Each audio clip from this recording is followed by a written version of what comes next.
Good evening, my MMA gamblers, degenerates. What is up, everybody? Welcome back to the Die Hard MMA podcast. This is the Undefeated post-weigh-in show, and we're talking UFC 296, last card of the year, last pay-per-view of the year, last time we get a chance to put on our tinfoil hats. What we do on this show, if you haven't figured it out already, is hand out nothing but winners nonstop. Never been a single loss. We've been doing this show now for about 3 years, and never once have we given a bad read or a bad bet. 100% hit rate on this show. We talk about everything early through the week. We DM with the group chat and the friends. We take all the info we found out about these fighters, and then we watch them weigh in. We make sure the UFC stats are correct. We check and see if they're lying, because sometimes they damn well are. We see who wins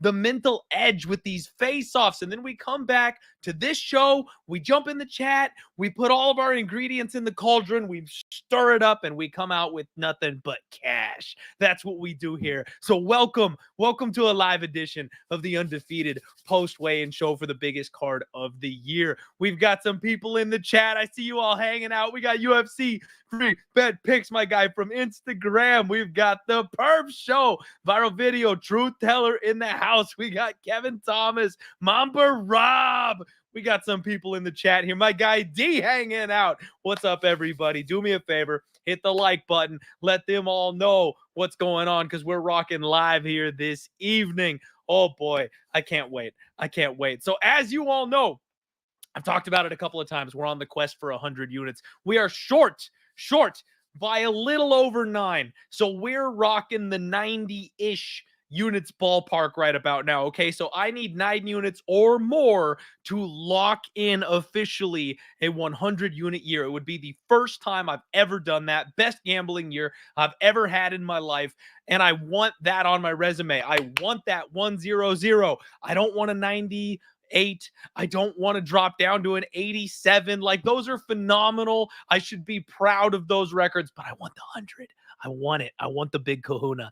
And so that's what we're going to try and do on this show here tonight. I have two bets so far for UFC 296, and I'll talk about those when we get to them. We got one straight bet, one parlay, both of them locked in weeks ago. The problem that I'm having is those two bets combined, even if I win them, will come out to exactly 9 units of profit.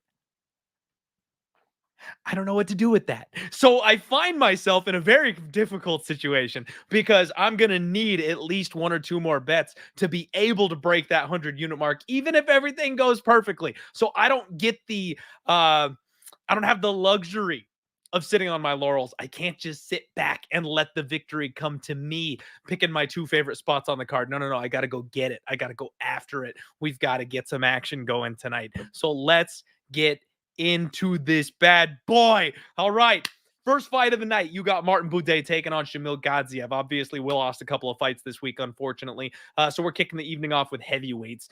264.5 for Martin Buday, 259.5 for Shamil Gadzhiev. Big boys, right? Like, what am I going to talk to you about with these guys on the scale? They're both big. They're both flabby.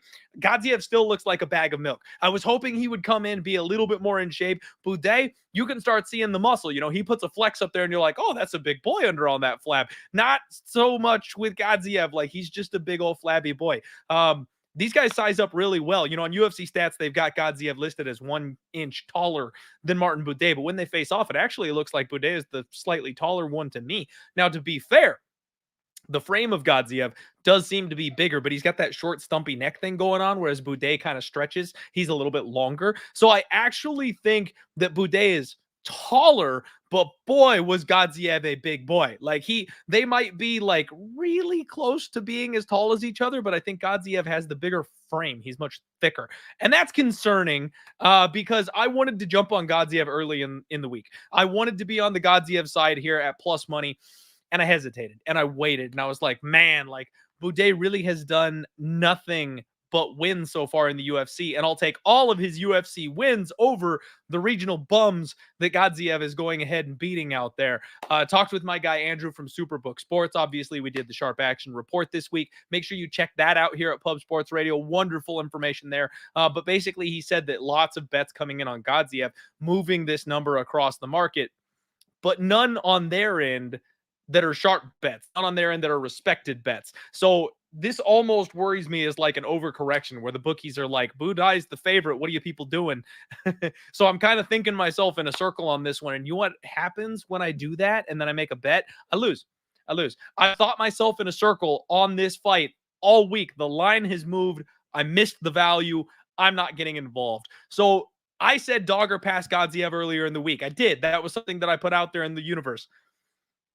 I missed the dogger pass. I'm not going to bet the guy at even money. If this line closes, pick him. If he flips to being a favorite, I don't want to miss that boat and then come in at that point in time. So I'm not going to bet Godziev.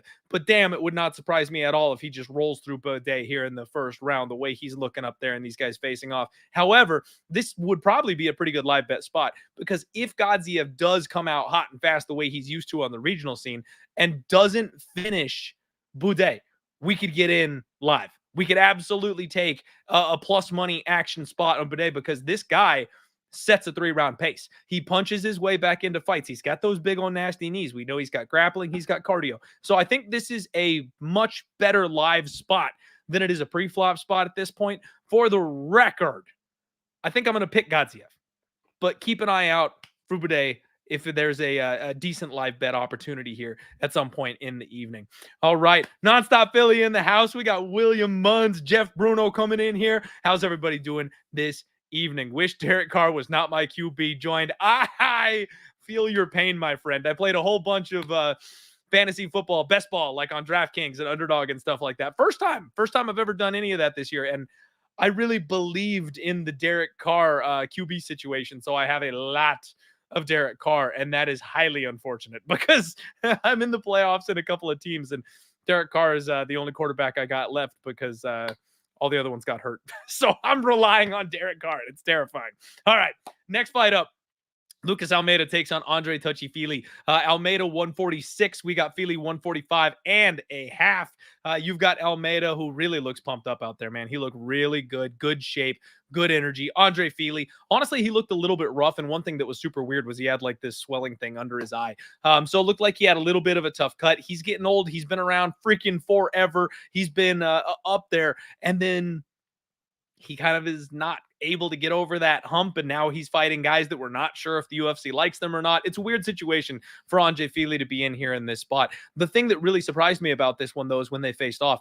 Andre Fili is a decent amount smaller than Lucas Almeida. Lucas Almeida is a big boy. I did not realize he was going to have that much of a size advantage coming in here into this spot. And the best part, Andre Fili comes in very respectful, goes to shake his opponent's hand, and Almeida basically refused to do it. Shook his head no at him, got in close, and then this thing got intense from there. Like, Fili's not taking the disrespect. He got like right up in his face, and these two were not having any of it. I was looking, instead of picking a side, at maybe betting on some violence in this spot when I did the total takedown, and I uploaded that here to Pub Sports Radio as well. If you want a pure totals look at this fight card, any card, I do it every single week. But if you just want overs and unders and maybe take a different look at some of these betting options, I do a show for that every single week. Check it out.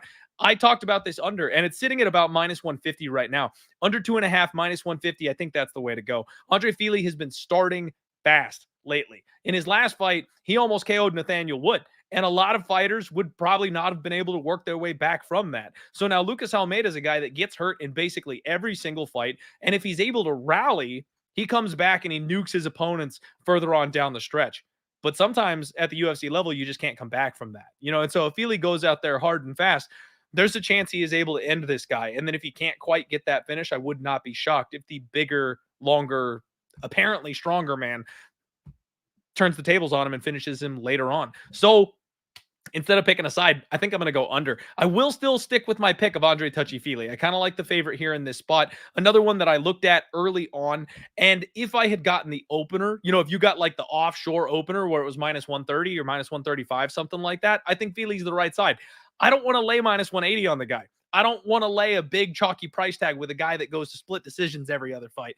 And that's just kind of my opinion on Fili in general. So I'm not going to lay that price tag. I will pick him to win the fight, but I think the bet is the under 2.5. And I'm probably going to add that to my official betting record here for this weekend. What's up, everybody? We got over 100 live viewers watching the Undefeated post weigh-in show already this evening. Welcome into the show. What we like to do, take a look at all the information we've got and then get the best betting options we can. One last run through on the card. And every once in a while, we pull out that tinfoil hat. Haven't had to do so far this evening, but who knows? We'll get there. Buckle up. Next up, we got Cody Durden, and he is taking on Tagir Ulanbekov. Both guys made 126 pounds. Cody Durden looking good up there. No problems. Seems like he was feeling pretty good. Tagir Ulanbekov, I'll be honest with you guys, he looks emaciated. He looks sucked out. If you've ever been to like one of those Bodyworks museums, this guy looks like he should donate his body to science, because he gets up there and he's just completely like shredded, but he's like super skinny too.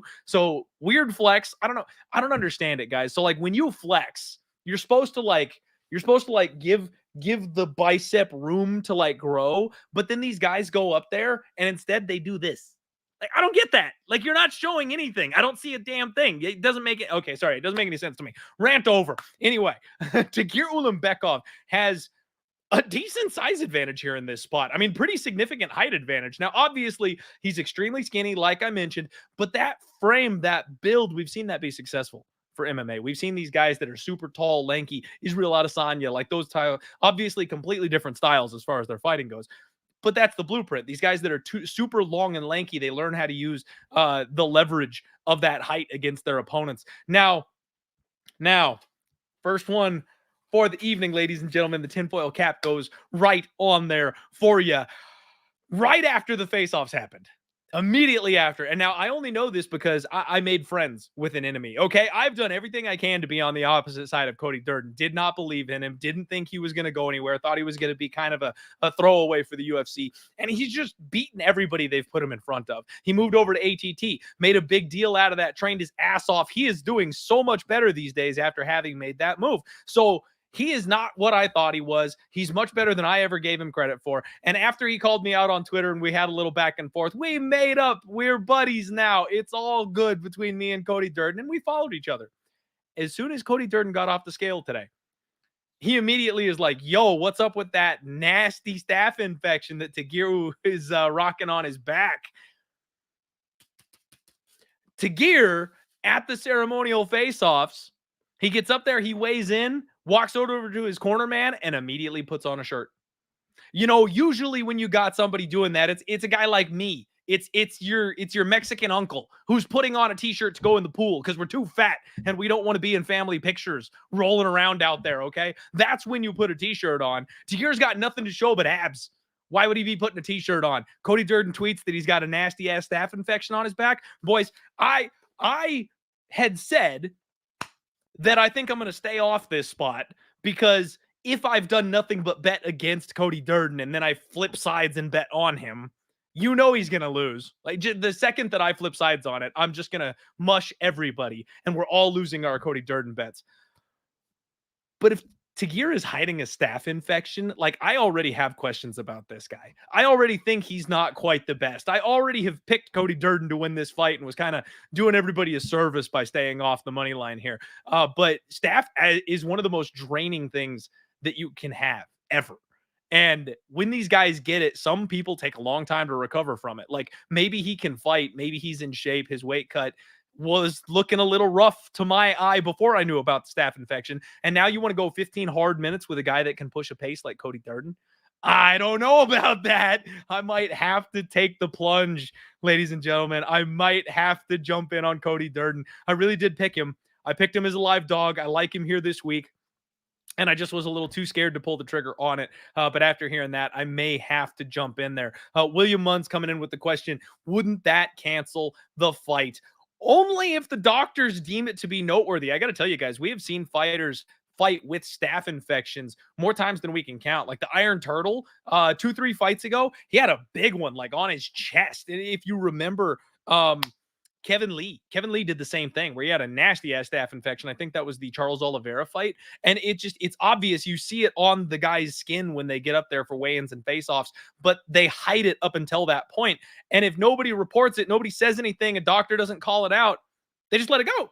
They just let the fight happen. It's just a thing that they're like, oh, okay, all right, you're good.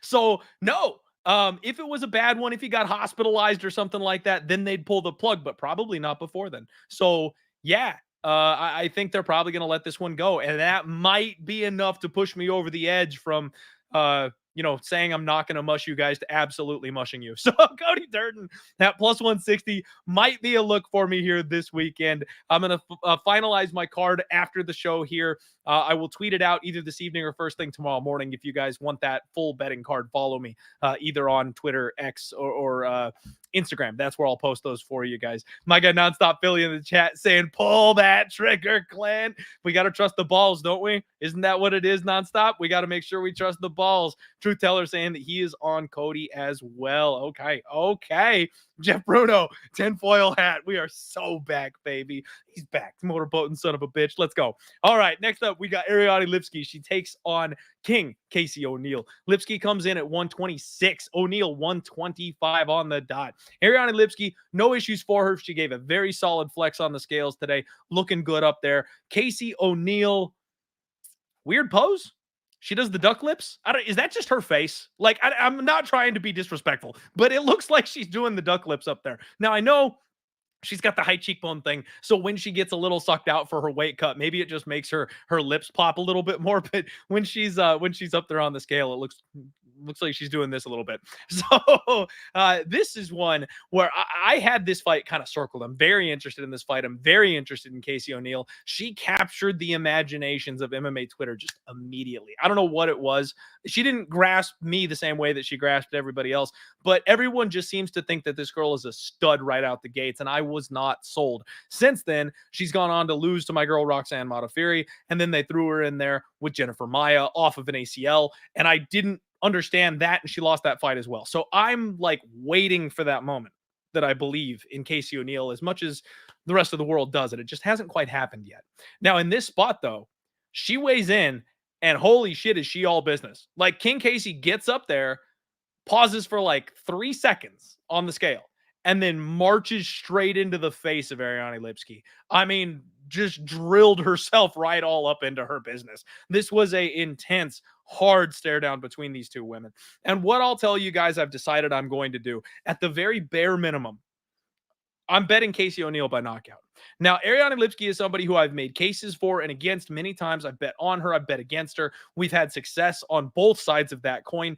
And I actually cashed a nice big fat ticket on Priscilla Cachoeira by KO when they matched her up with that opponent, because what they're trying to do is get someone who is young, attractive, skillful, has a high ceiling like Lipski. They're trying to get her going. They're trying to get her in some opportunistic spots. They're trying to make her a powerhouse. And they give her Priscilla Cachoeira, somebody that, anybody in the top 15 of the division should be beating.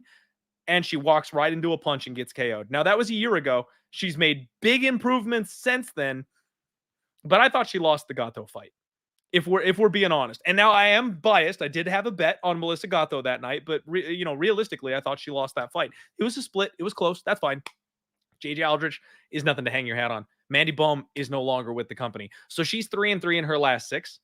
And in my opinion, she should be 2-4 in her last 6. Now, King Casey has a lot of room to go as far as getting where I'm sold on her the way other people are. However, and I'm sorry, I misspoke earlier. She won the split over Roxanne Modafferi. Didn't lose that one. So she got the split over Roxy. The only loss in her professional career is Jennifer Maia. She tasted that next level, and then she went back into the lab and has done nothing but work for 9 months with Eric Nixick over at Extreme Couture. That's exactly the camp that I would want to see for her. You know, if you pick a coach and a camp and a fighter, I would pick her to go to Extreme Couture. He knows how to coach someone who fights like her. He's got a camp full of boys who fight like her, and they know what they're doing. They know how to game plan. I absolutely think they're going to be fully prepared for everything that Ariane Lipski is going to do. And King Casey has enough heat in her hands that if she does the same thing Priscilla Cachoeira does, I think she's going to club Ariane Lipski. I think she's going to hurt her on the feet. And even though Lipski has that incredible takedown defense, we've just seen massive lapses in her IQ when she gets injured. And whether that punch leads to a takedown or whether that punch leads to more punches, I think Casey O'Neill is going to knock her out. Plus 400, King Casey O'Neill by KO. That is going to be my read here on this fight. I'm picking Casey O'Neill. I'm going to bet the KO prop. And then I've just got to decide if I want to chalk up and bet her straight at like minus 185, minus 190, minus 200. That's where we're trending at this point. If I want to do that in addition to my knockout prop. The argument I make against the submission, I know a lot of people think the sub is probably going to be there, opportunistic, blah, blah, blah. Lipski's actually really tough to submit. She's got solid submission defense. She's never been submitted in her career. And Casey O'Neill is not someone who will look for the submission when they get to the ground. The best part of her game is the ground and pound. She is vicious when she gets on top of people. So she won't even be looking for a neck. And with a chin like Lipski's, she'll just keep pounding. She'll just keep pounding. I don't really see a submission happening here. So I like the KO. We're going King Casey. Count me in, part of the army. Let's go King Casey O'Neill here this weekend. Welcome into the chat, everybody. This number is flying through the roof. Thank you so much for joining me here for the show tonight. Happy holidays, Jacqueline. Thank you for hanging out with me this evening. Absolutely appreciate you coming in here. And yes, we got football all day tomorrow. My Vikings are playing at 11 a.m. tomorrow, folks. I'm going to be in shambles all day because I got to sweat the Vikings first thing in the morning, wrapping gifts for everybody. And can you believe this, you guys? My wife scheduled our holiday Christmas party for freaking tomorrow. I just bought a brand new big-ass TV to celebrate the biggest pay-per-view card of the year, end-of-year episode. I was going to do some selfie videos for you guys and show off my badass new TV. And the wife is not going to let me put the fights on it because we're going to be at a Christmas party. Fuck. It's going to be rough for me. It's going to be rough for your boy because I'm going to have a hard time sweating out these fights with everybody. Jared TG says, yo, Clint, where do you buy your sports teams hats? Picky about hats. Also, hey, poor lad, my poor guy. I'll be honest with you, man. These have all been gifts. So I don't even know where they came from. My wife bought those for me. So I actually have no idea. I can check on that and I will get back to you on that. I will try to get that information for you because I'm definitely a cheapie myself. I'm not rolling. Trust me. If I'm buying sports apparel, it's from the discount rack if I can find it right. All right. Next up, Cody Garbrandt takes on Brian Boom Kelleher. 136 apiece. Both these guys coming in shape, ready to go. Cody Garbrandt, I'll be honest with you guys, he looks strained up there. Like I've talked to the cows come home about how shot this man is. He looked absolutely sucked out, strained face, big old deep breaths. He's having trouble with his weight cuts. This guy is not long for the sport. I got to tell you. Brian Kelleher, though, my boy looked good up there. He looked filled out, gave a big old flex, looking solid. Boom is ready to go here in this spot. Now they face off. Cody's about a half head taller than Brian Kelleher. We expect him to be a little bit bigger. This was a very respectful face-off. And this one pains my soul, you guys, because I want to bet on Boom Kelleher. I want to take Boom by knockout. I want to root for the upset. And the problem is every single time I look at this fight, the one thing that jumps out at me is just the difference in athleticism. Like even when Brian was in his absolute, the pinnacle of his powers, the peak of his youth, he was nowhere near as fast as Cody Garbrandt. Speed kills. We know that. Speed kills in MMA. I think Brian Kelleher now has probably a cardio edge over this version of Cody Garbrandt. So if this fight gets extended, I expect Boom to be very live, maybe get like a late KO or just be able to outgrind this man if he decides to go, wrestling for wrestling. But the athleticism of Cody Garbrandt terrifies me. And then the health of Brian Kelleher terrifies me because he's coming off of a neck surgery. This guy, we don't know how long he is for the UFC at this point, and we don't know how close to 100% he is with that neck injury and a recent surgery. If somebody grabs on that neck and cranks on it, does he tap? because it hurts worse than it used to. Does he tap to preserve his future health? I would. Like, I just don't know. There's a lot of questions coming in here on this fight. So I was very tempted earlier in the week to take a flyer on my boy, Boone Kelleher, to go ahead and get the upset here. And I think instead, I'm going to take a live betting stance on it. I'm going to pick Cody Garbrandt to win because realistically, he should. The UFC is putting this fight together so that he can get a highlight reel win. He should win this fight. And I'm going to go ahead and trust that that's probably going to happen. That is what the UFC is looking for in this spot. But if Cody completely falls apart, then Brian's going to end him late in this fight.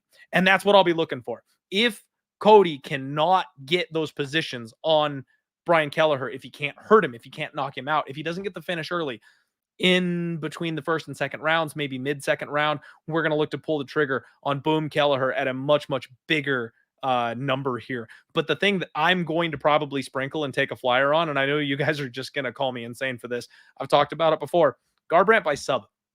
This guy's never had a submission before. Not one. No professional wins by submission. But he's a natural grappler. He started off wrestling before he got into MMA.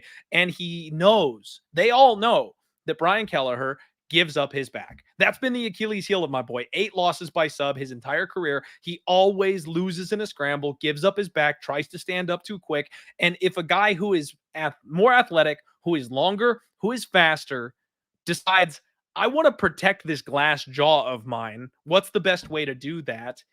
Grapple. He's going to try and take Brian Kelleher down. You look at his Instagram, he's posting pictures of him doing his exercises. They're all like wall pressure. So he's going to try to pin him up against the cage. Like he's embracing the grind in this spot. And if he gets an opportunity to take the back, I don't care how bad of a wrestler you are, rear naked choke, arm triangle, those are possible submissions for you. And all it takes is a squeeze. So I actually think there's an outside chance that Cody Garbrandt gets his first ever submission win here. And at 12-1, how do we not just a little sprinkle? We're not talking a big investment. I'm not telling you this is the prop of the year, but Cody Garbrandt could come out here and snatch that neck. Again, though, very much rooting for my boy Brian Kelleher and hoping for an opportunity to bet on him live. Because if we go into the trenches, if this turns into a war, I think Cody's going to break before Brian does, I'll be honest. So next fight up, we are looking at Irene Aldana taking on Karol Rosa. Aldana 136, Rosa 135.5. Aldana needed the box of shame. She's getting older. She's getting up there. She's big for the weight class. Tough cut for my girl.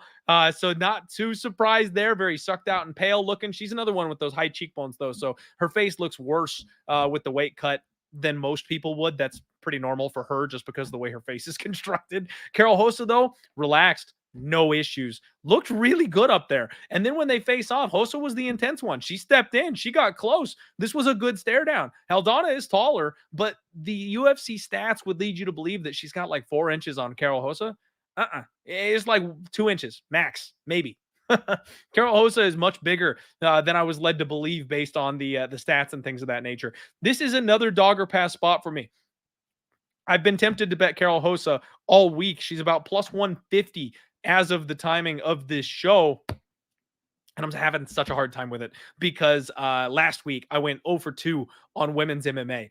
Two very close decisions, one of them being a split. I bet one dog, bet one favorite, whiffed on both. So like I said, with the quest for 100 units, I'm being very careful this week, but at the same time, I don't want to be a pussy. So I need to pick my spots, and maybe Karol Rosa at the plus money, hoping that variance swings back my direction would be the move here in this particular spot. So I think I'm picking Karol Rosa for the upset. Younger, higher ceiling, should be improving, nice volume. I think that should be able to get the job done here in this spot.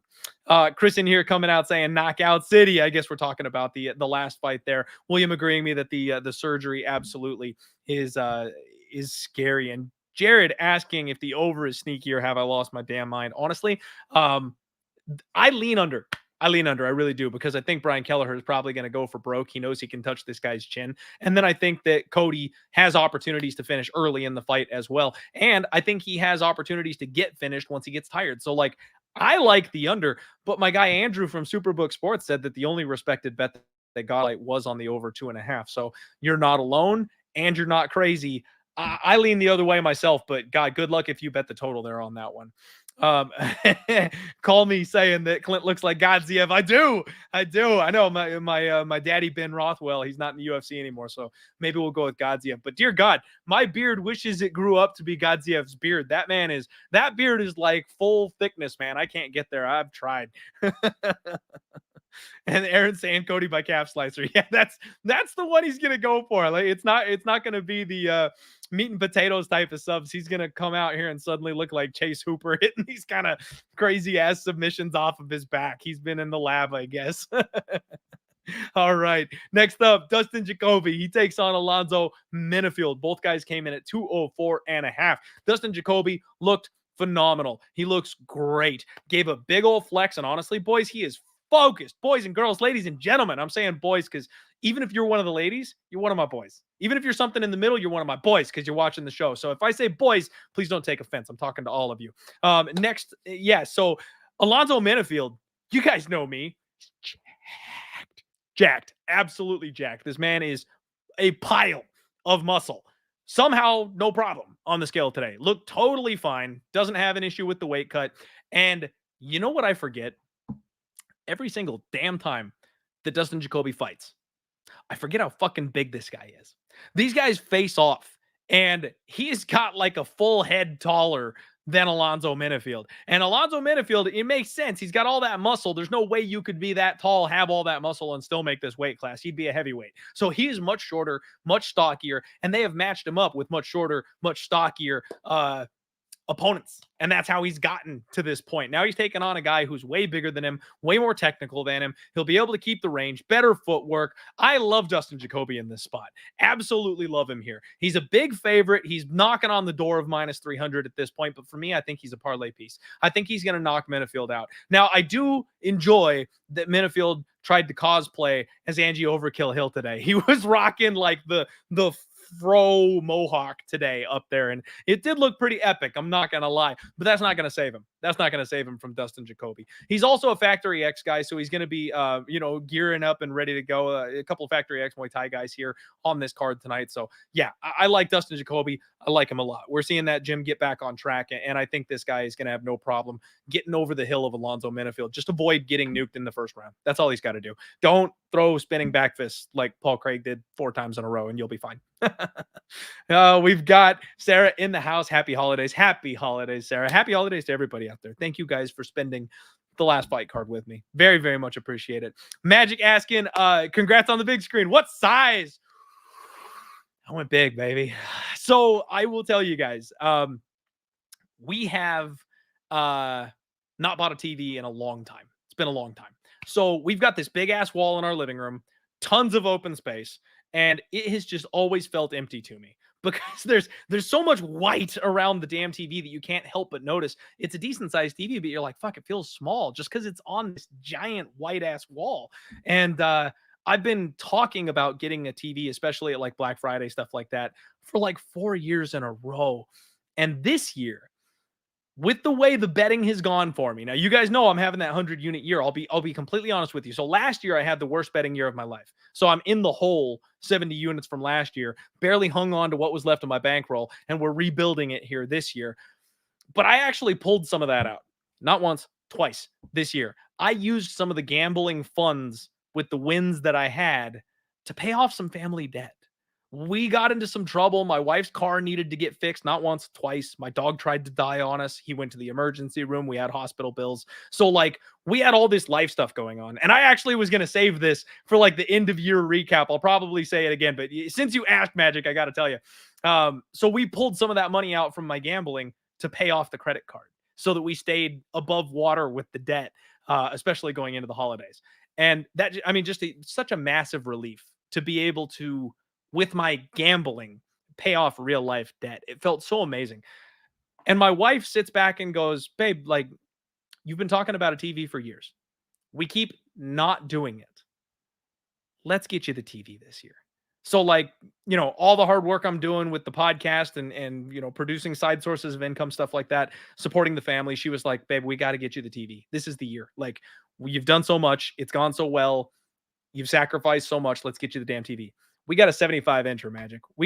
She wanted to get like a 72 or something like that, and I'm like, no, no, no, no, no, no. If we're going big. I'm not gonna buy another TV for like another 8 years. So we got a 75-inch TV. It takes up the entire freaking wall now, and I cannot wait to watch my Vikings play on it, and I can't wait for this pay-per-view on that damn TV tomorrow. It's gonna be freaking awesome. That TV is huge. It's like I'm gonna have my own damn theater. Can't freaking wait. And Big's saying she's a real one. You best believe it, Biggs. You damn well best believe it. My wife has been in my corner since the beginning of this thing. Her little sister, and actually my mother-in-law, they're my biggest fans. They're my biggest supporters. You would think a degenerate gambler like me would have the women in his life being like, go get a real job. No, they've all pushed me every step of the way. I wouldn't have even done the podcast if it wasn't for them telling me to do so in the first place. And then all these hours, like right now, my wife's getting ready for our famous holiday party right now. I do that every single week for 3 different shows, and then I guest with other people sometimes. She's a badass. My wife is absolutely the best,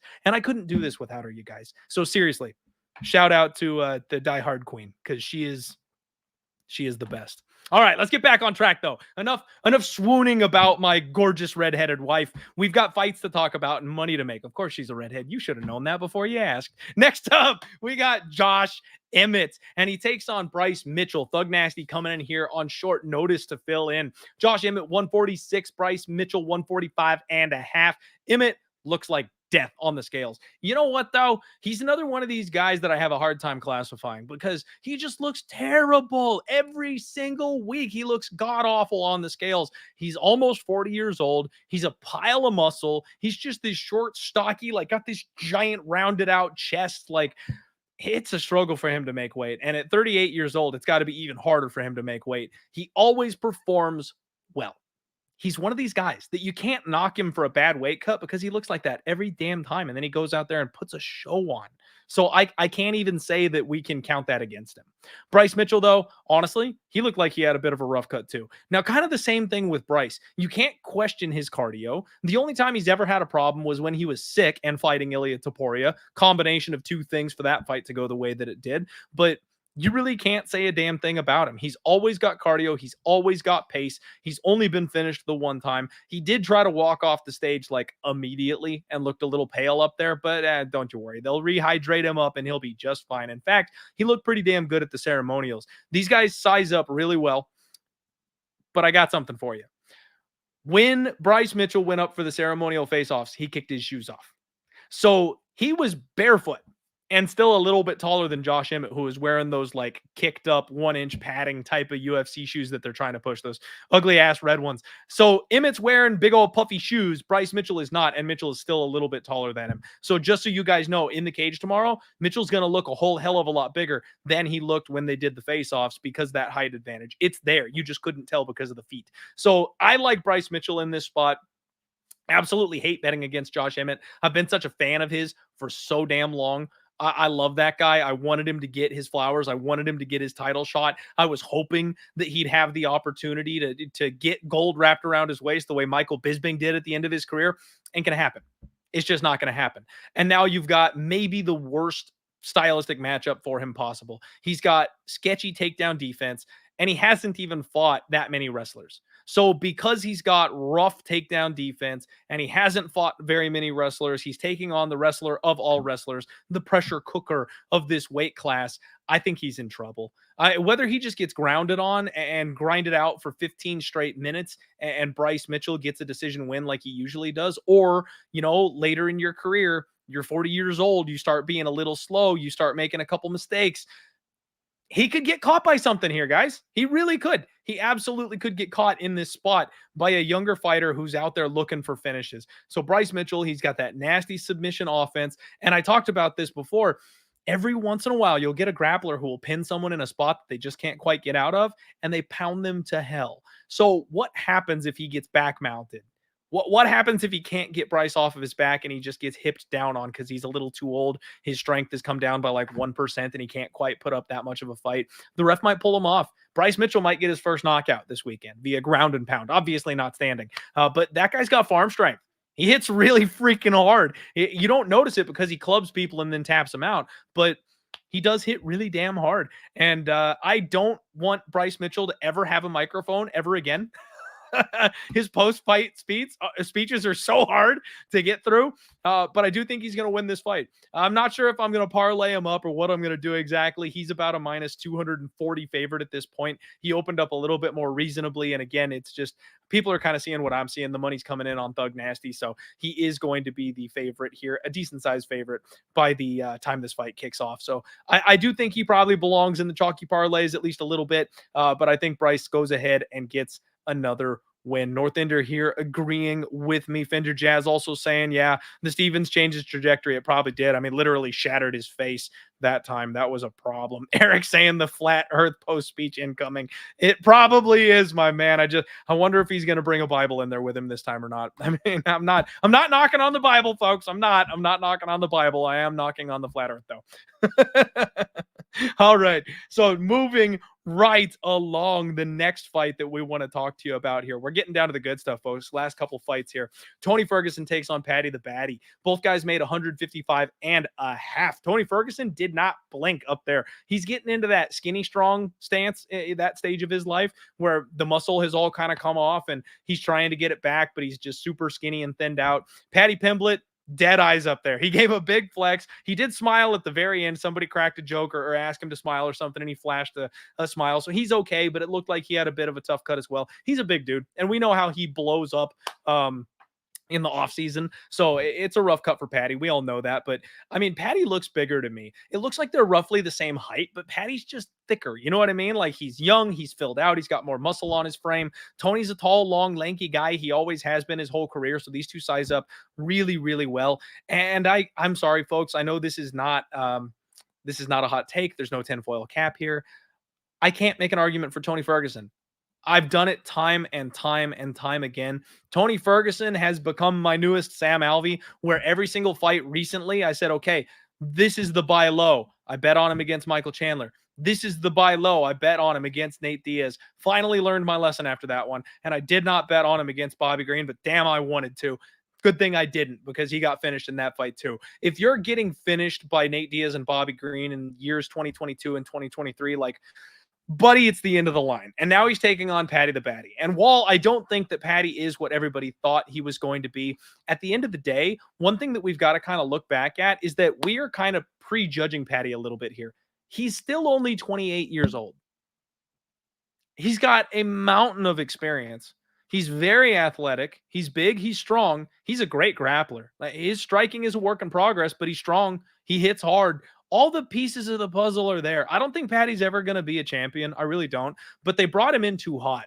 They brought him in like he was going to be the next Conor McGregor, and he just isn't. But what he is big, strong, and he's well-rounded. And that's probably enough to beat Tony Ferguson at this point in his career.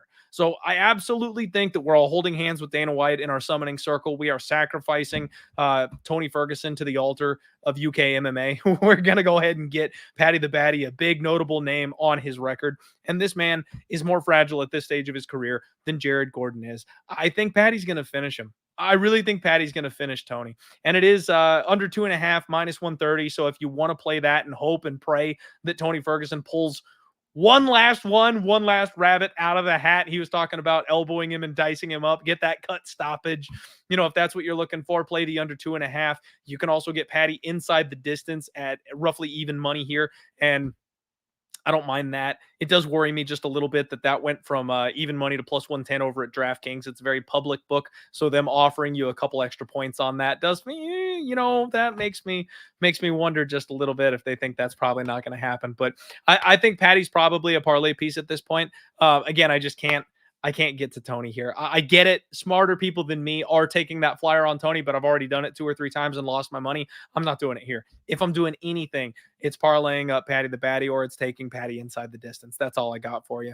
Sarah with the $2 dono and the sticker. Thank you so much. We really appreciate you. That helps keeps the lights on here at Pub Sports Radio. We got 200 live viewers for the Friday Undefeated post weigh-in show. Let's freaking go. If y'all would do me a favor, subscribe. If you're not planning on subscribing or joining the chat for future shows, just do me a favor and hit the like button while you're here. It's the least you could do. We appreciate it. It goes a real long way to help us keep doing this damn thing. Really, Really appreciate it. And we got a fan of the thumbnail. Thank you. Always try to have a little bit of fun with the thumbnail, especially on these bigger shows. And whenever I've got some good material to work with, Colby hit it out of the park with that outfit, so I couldn't help but steal it. RC, thank you very much appreciate it. Hoping to keep it going forward from here instead of sliding back down backwards. We got Mamba Rob saying Tony got Goggins in his corner. Patty anyways. And that's, you know what, I feel the exact same way. What we see with these older fighters, when they start to lose it, they lose a little bit of that speed. They lose a little bit of that skill. Their mind slows down just a touch. Like, this is a young man's game. Fighting is a young man's game. It's hard to beat these kids when you're 40 and older. And when these fighters get to that point, every single time, without fail, they come in the best shape of their life. Right before that last loss, they're in the best shape of their life. You know why? Because that's what they can control. They can't stop their speed dissipating. They can't stop the skill degradation. They can't stop the mental slowdown. Father Time takes those right on out of you. But what you can do, you can lift a fuck ton of weights. You can run a whole lot more. You can get in the best damn shape of your life and hope it's enough to close the gap. And it almost never is. Father Time's undefeated. Only one man has ever stood toe-to-toe with him, and that's Robbie freaking Lawler, who went out on a win just recently. So I don't think Tony Ferguson is going to be joining Robbie Lawler and have that accolade on his record. Plus, I kind of want Uncle Dana to have the hang it up conversation with him, and if he wins this one, he's going to get an even worse matchup right around the corner, and we'll just watch him die again next time. Please no more. All right. Shavkat Rakhmonov takes on Stephen Wonderboy Thompson. 171 pounds for each of these men. Shavkat, calm, no issues. He's always chill up there. Stephen Wonderboy Thompson, very relaxed. Gave a nice little coy wink and a smile up there. He's feeling good at the weigh-ins. Very respectful. Wouldn't expect anything different from these guys. Two good guys of MMA, facing off and going at it with each other. Shavkat, definitely much, much larger than Stephen Thompson. The one thing that I made argument-wise on this fight is that Wonderboy has had some tough matchups with these tough grapplers. Bilal, Gilbert Burns, those guys are a bit smaller. Like, Bilal's not a big 170 pounder, and Gilbert Burns is a natural 155er. Those are the guys that are taking him down and grinding on him.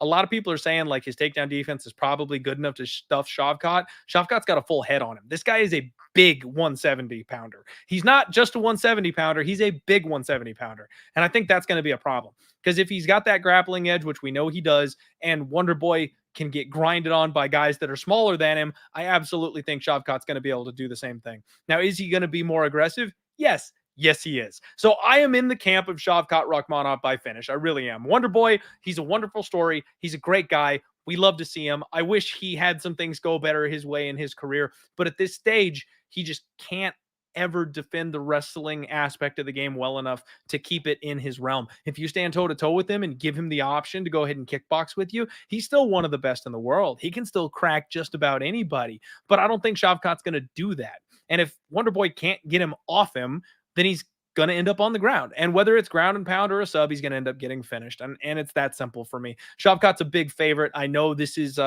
we're getting into bed shitting territory with some of these favorites because everyone's going to parlay up the chalk here. But these last couple especially, I definitely think that it's warranted. Usually with these pay-per-views, I will tell you guys, there's a parlay buster. There's always a parlay buster. And one of these guys is going to be the one to do it. So someone's going to sneak through and ruin everybody's night just to be on the side of the bookies. And it's up to you to figure out who that is going to be.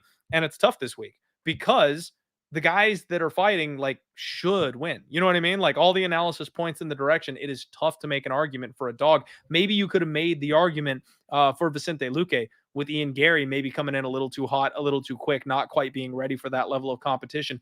These ones that are left here, maybe Bryce Mitchell can't do it because he's short notice. Maybe he gasses out and can't quite handle the strength of Josh Emmett. That might be your parlay buster. Alonzo, round one nuke definitely could be something, but I don't think it's going to happen. So yeah, it's tough this week. It's tough. The bookies are going to be sweating for a buster this week, and I'm not sure who it's going to be. Yeah, William saying Tony versus Jim Miller at UFC 300. I mean, that's the kind of fight that they probably would need to do for him at that stage. I would hope they'd give him somebody age appropriate, if they were going to book him for one more. Sarah saying Wonder Boy's such a nice guy. He is. He really is. When Colby was trying to shit talk him at the press conference, it was pretty hilarious how he deflected it and was just, it's like, I'll sick my kids on you. that was good stuff. Matthew asking, what are my 4 most confident winners on the card to do a 4-leg parlay? For me, and we'll get to the main event and co-main event right after we go through this here. I think I'm going to say Shavkat, obviously, Patty Pimblett, Dustin Jacoby, and then I think I would go with Thug Nasty. I think I'd go with Bryce Mitchell after that point because I'm more, or you know what? Okay, so depending on what your preference is, it would either be Bryce Mitchell or Casey O'Neill. Those are the 2 that I would kind of slot into that spot. And it depends on your flavor for women's MMA. If you want to roll the dice on Casey O'Neill or not, Thug Nasty, short notice. Both of them have, little marks against them, but that'll get you right around the 2-1 mark if you want to do a 4-leg parlay. And those would be kind of my 5 options for the chalky lines to go ahead and get a parlay in there for you. All right, everybody. Co-main event time. Alexandre Pantoja takes on Brandon Raw Dog Royval. 125 on the dot for the champ Pantoja. 124.5 for Brandon Royval. First to the scales today. Brandon Royval coming in, making a statement today. No problem for Alexandre Pantoja. He's in great shape, well muscled. Always, a bit of a tough cut for these guys that are so filled out and a little bit older. It was pretty normal for him, I'll be honest with you. Raw Dog up there, though, like I said, making a statement, first to the scale, throwing that number 1 up, looked fine. Like some people were talking about how weird he looked and stuff. He's just making his like snarl face that he does. That's what he always does. Like that guy has a permanent grimace on his face. And when they face off, this was super intense, and then it turned real fun right afterward. Like they got the good stare down in, and then they both busted out smiling. These guys, there's nothing but respect between them. They've fought before. It was respectful the first time they fought. So they couldn't hold on to like the hate and the anger, and they ended up busting out and smiling. You love to see it. It was real fun for them to have that kind of an interaction here in this spot. I very much enjoyed that. But Raw Dog is slightly taller. That is nothing new because obviously they fought before. We saw that last time. We knew he was going to have like the height and reach advantage here in this spot.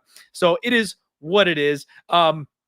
You guys know me. I am Team Raw Dog all the way. I've talked many a time how Raw Dog, I think, has the skills and the talent and all of it to be UFC champion. It's just a matter of putting it all together and then having the opportunity. And what happened this time is he had a fight with a UFC champion caliber fighter. He fought Alexandre Pantoja, and he was beating Pantoja's ass. He was a little too aggressive, a little too uncontrolled in that spot, and he got caught.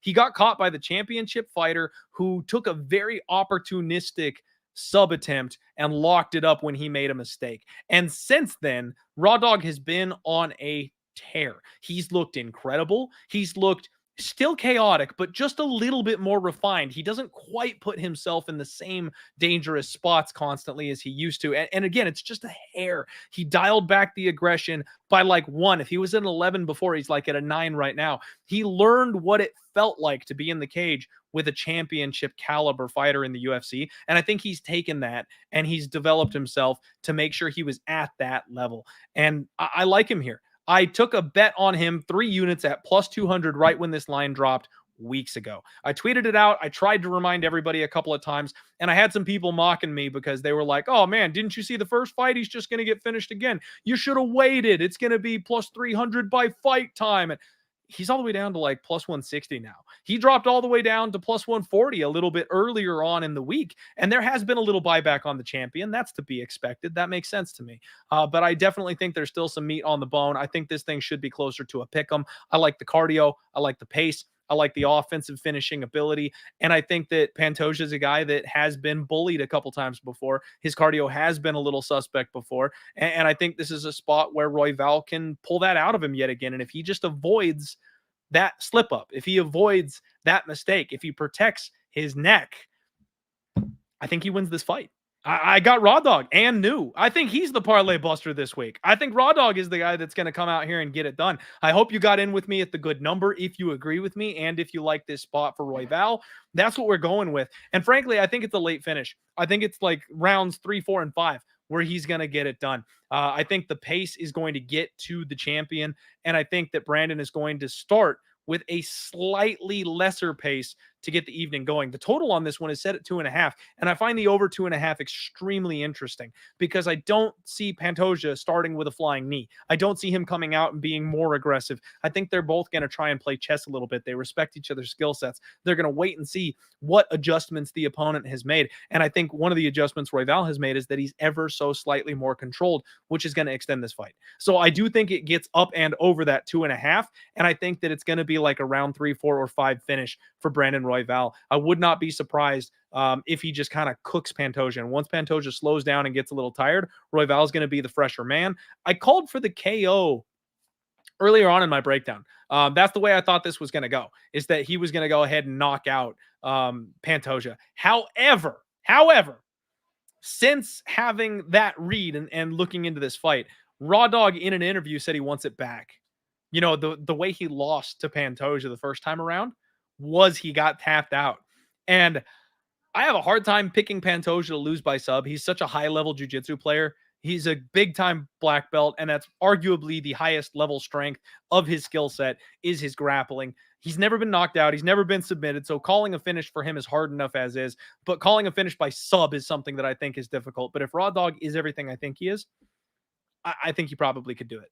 So I may be sprinkling like the combo parlays of 3, 4, and 5 sub, because I'll bet you those numbers are stupid. In fact, pause. Let me go find those. Let me look right now and see what those numbers are, because I'll bet you they're out of this world. Let me see here. So yes, I'm betraying my read of the knockout and going for the club and sub instead, because that's what my boy's looking for. That's what, you get that sometimes. Like, the best example I can remember is Vitor Petrino. He's a knockout machine. That's all the guy has ever done. The night I bet him by knockout, he wanted his first ever career submission. So instead of finishing the guy in the first round, which he could have, instead of finishing the guy in the second round, which he could have, he dragged Marcin Prachnio into the third, where he was exhausted and had no hope to defend, and then submitted him. Now he goes back to knocking people out because he got that sub on his record. But that night, he wanted the sub. So anybody who bet the KO was pulling what's left of their hair out. That's what might happen here. Royval wants the sub, so I'm going to roll with him on the sub. And those numbers are stupid. Sub round 3 plus 3,500, 35 to 1. Sub round 4, 50 to 1. Sub round 5, 70 to 1. So if we combine the pressure cooker of Royval saying he's going to drag this fight deep and drag it late and win it there, and then he wants to get a sub, those numbers are absolutely insane. And I will have a taste. That's how I think this bad boy goes. All right. Okay. I could not be more amped up after that. You guys ready for the main event? Ready to talk about this? Let's freaking go. Main event time. We have got Leon Edwards taking on Colby Chaos Covington. Edwards, 170 on the dot, championship weight. Colby came in at 169.5, so coming in half pound light for this spot. Big flex from Leon. Honestly, he looks great. He's one of these guys that has a liability, unfortunately. Not a liability. Sorry. He's just got that incredible physique. Like, you look at him and it's like, damn, like it's hard to imagine him looking much better than he does, because he's just got that natural genetic physique there. Colby, on the other hand, he gave a little smirk when he made weight, but besides that, did not budge. Like, he did his hands in front. He was making sure not to do the Masvidal. You can't nod to a former opponent. You know what I mean? But he just kind of stood there and accepted his moment. He is feeling himself, maybe more so than we've ever seen. Like, he talks always. He's always got the shtick. He always does his thing. However, he really seems to be just like gushing confidence in this spot. Now, I know that doesn't necessarily mean anything, but I do think it means something in this spot. Like, he's been talking about how Leon Edwards has been ducking him. He's been talking about how Leon is a guy that he's been trying to fight and looking forward to, and just has not gotten the opportunity to do. And that's something where if you've got a guy with your target on him, you've got a circle around him, and you've been prepping for him forever. I mean, I'm going to kind of lean with the guy that's got the confidence to say he'll win that fight. You know what I mean? At the conference, things got a little hairy. Things got a little dirty. He pulled up Leon Edwards' dad. I never want to say that's okay. Never want to say that's a thing that's going to be all right. However, Colby's entire game plan is centered around getting under the skin of his opponents. That's what he does. That's what he's done every single time. And so if he's doing that and he gets that, he's going to be looking for an opportunity to get under the skin of his opponent, and he did whatever he had to get that. He got it. Leon's pissed off now. And a pissed off Leon Edwards might not fight optimally. We've seen that before. And if he's not going to fight optimally, well, Colby definitely could win that fight. Leon's pretty damn big, though. He's got a big height, size, physicality advantage here on Colby Covington. And I just think that it's going to come down to damage versus control. We've seen that go the wrong way a lot of times, no matter which side of the battle you're on, damage versus control. But Colby is going to push such a pace. I think he pushes a harder pace, in my opinion, than Usman does. Usman is more physical. Usman is stronger. So I don't know if Colby's actually going to get Leon down as often as Usman did. But the deeper this fight goes, I think the harder he will press. And that could be something that's a bit of a wrinkle that Leon isn't quite ready for. I don't know if his gas tank is ready to hold up with that kind of pressure with Colby, especially because there could be more up and down, up and down, up and down, whereas he just kind of laid on his back for large periods of time against Kamaru Usman. So the cardio could be an even bigger factor in this fight than it was in the other fights. I can't wait for this fight. Absolutely cannot wait for this fight. I lean Colby Covington, I'll be honest with you guys. Kind of hate to say it, but it's like picking between two evils for me. I've not been a fan of any of the top three here at welterweight for years. I want to shuffle. I want Shavkat to have the belt. I want to see some new blood, a new generation. But at this point, we got to focus on this weekend's fight, and one of these guys is going to be champion at the end of it. Now, long story short, we got Trump in the building, folks. You've got former President Donald Trump, and we have made such a big deal about UK versus US. We've made such a big deal about Colby being Trump's favorite fighter, and Trump is a big fan of the UFC. Dana White is a big fan of Donald Trump. The fact that he's in the building for a guy that they let sit out for 2 years. They let him sit out for 2 years after fighting absolutely nobody to get this title opportunity. And now that he is here, they're letting him get right in there with a guy who he has circled as a man who he can beat. And then they want Trump to walk into the cage and wrap that gold belt around Colby Covington's waist. I mean, if you needed a narrative, there it is. Like, it doesn't get any more blatant than this one. I think they want Colby to win this fight. They've had him sitting on the sidelines. The second Kamaru Usman dropped the belt to anybody, Colby was getting that title shot to make sure he could be the UFC champion. And they want him in this spot. Because of that, I got to kind of lean that way. I kind of think the decision prop is Colby's money line, folks. I've talked about this before. He's not finishing anybody. I got the round 5 Colby Covington finish over Tyrone Woodley, and I can thank my lucky stars that Tyrone Woodley is old and busted because his rib popped out. That finish never happens. Colby doesn't knock anybody out. Colby can't submit anybody. It's going to be a decision. If he wins, he's going to grind Leon Edwards out. I would not be shocked one little bit if it was a split decision also, mind you, because of that damage versus control argument that we're talking about. And if Colby wins this fight, it's going to be a decision plus 240. I would rather play that than the money line just because unless Leon Edwards gets like a little baby cut in the wrong spot and it's fixed more than I think it is, and the ref waves the fight off for a TKO, this fight is just never getting finished. You know what I mean? So I definitely think it's Colby by decision if I'm going to play anything for this fight. I think it goes over 4.5. I think it goes the full distance. And believe it or not, if you like those types of shots, I think the split decision prop wouldn't be half bad here for this particular spot. Let me look here and see. Fight to be won by split decision is plus 450. Don't pick a fighter. Hope the judges juggle it a little bit. I actually really don't mind that very much.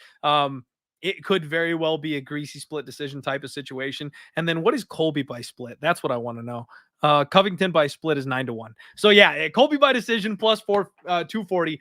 Colby by split plus 900. That's the way that I would be looking to play the main event if I was going to. So just to recap for you all sticking with me, thank you, by the way, for the 200 live that are hanging out here today. I have 2 bets. I have a parlay that anchors on Shavkat Rakhmonov. It was supposed to be plus money, which would have gotten me up and over the 100 unit mark with it cashing, but I made it before the fight fell out with Hamzat. So that leg ended up being a push. So it's a minus 175 instead of an even money type of parlay. So I'm laying 5 units to win like 2.2 or something like that. And then the other one is the Brandon Royval dog shot. So I'm going to look over everything we just talked about, lock in some action here to finish out the card and try and get over that 100 unit hump to end the year. Matthew asking, is the Christmas parlay still alive? No, it's not. And I'm pissed because I went inside the distance on Song Yadong, and then I went money line on Tatsuro Taira. And I struggled with that decision because I almost flipped it. I almost went inside the distance on Taira and then money line on Song Yadong. And it would have been the same number. It's just a matter of I needed one of them inside the distance to bring the price down. So we got the parlay to the number that we were looking for, and I picked the wrong one. Song did not get the finish, and I had him inside the distance in the parlay. So that leg died. And no, we are dead, unfortunately. I'm not paying for anybody's Christmas this year. I apologize. I tried. Absolutely should have got there. He could have finished, but Gutierrez curled up and didn't allow him any type of space or opportunity. So unfortunately, the finish did not happen. He's saying that Clint's going to go wild when he hits the 100 units. We want footage, please. Absolutely. You know there will be footage. If I hit that 100 unit mark, there absolutely is going to be footage. My guy D in the house.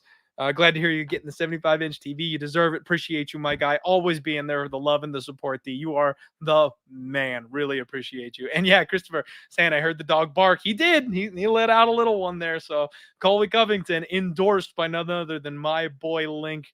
Matt saying the world needs Colby as champion. I don't know if we do. I don't know if we do.